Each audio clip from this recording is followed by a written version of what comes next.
आइए राणा सांगा के जीवन परिचय के बारे में जानते हैं। पूरा नाम महाराणा संग्राम सिंह। जन्म 1482 ईस्वी। वंश सिसोदिया वंश, मेवाड़। पिता राणा रायमल। राज्य मेवाड़ सिरते, राजस्थान। राणा सांगा, जिनका असली नाम महाराणा संग्राम सिंह था, मेवाड़ के एक महान राजपूत शासक थे। वे सिसोदिया वंश के राजा थे और 16वीं शताब्दी की शुरुआत में शासन करते थे।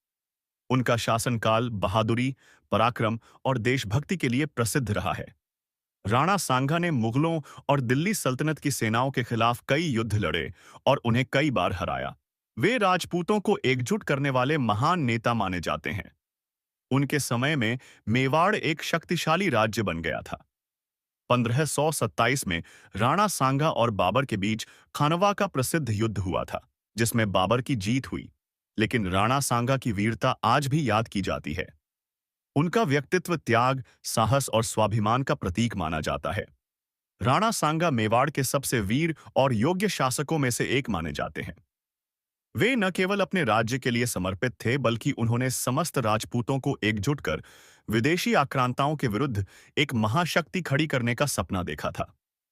उन्हें उनके शौर्य, नीति, नेतृत्व क्षमता और अपराजेय साहस के लिए जाना जाता है।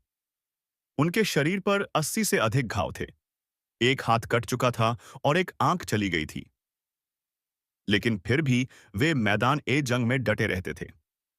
राजनीतिक दृष्टि और महत्व। राणा सांगा ने अपने समय में राजस्थान, गुजरात, मध्य प्रदेश और उत्तर भारत के बड़े हिस्सों पर प्रभाव जमाया। उन्होंने दिल्ली सल्तनत के कमजोर होते शासन का लाभ उठाकर कई इलाकों पर विजय प्राप्त की। वे एकमात्र ऐसे राजा थे जिन्होंने लगभग समस्त राजपूत रियासतों को एक झंडे तले लाकर एक मजबूत मोर्चा तैयार किया।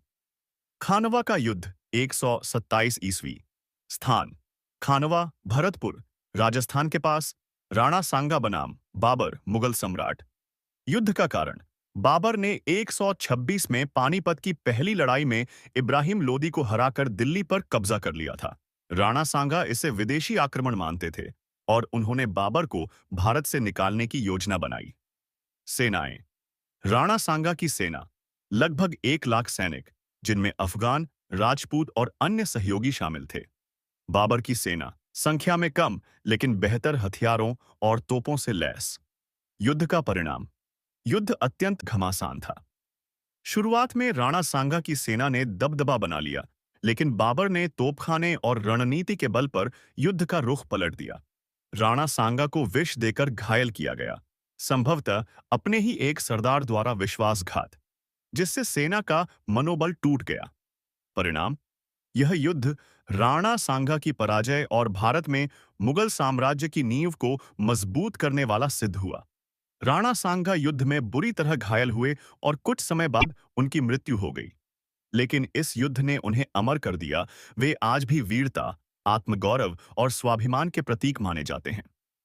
राणा सांगा की विशेषताएं। एकता का प्रतीक, राजपूतों को एकजुट करने वाले महानायक। रणनीतिक दृष्टि, बाबर जैसे योद्धा को भी चुनौती देने वाला साहसी नेता। स्वाभिमानी शासक, विदेशी आक्रमण को स्वीकार न करने की भावना। शारीरिक रूप से अक्षम, पर आत्मबल से अजेय।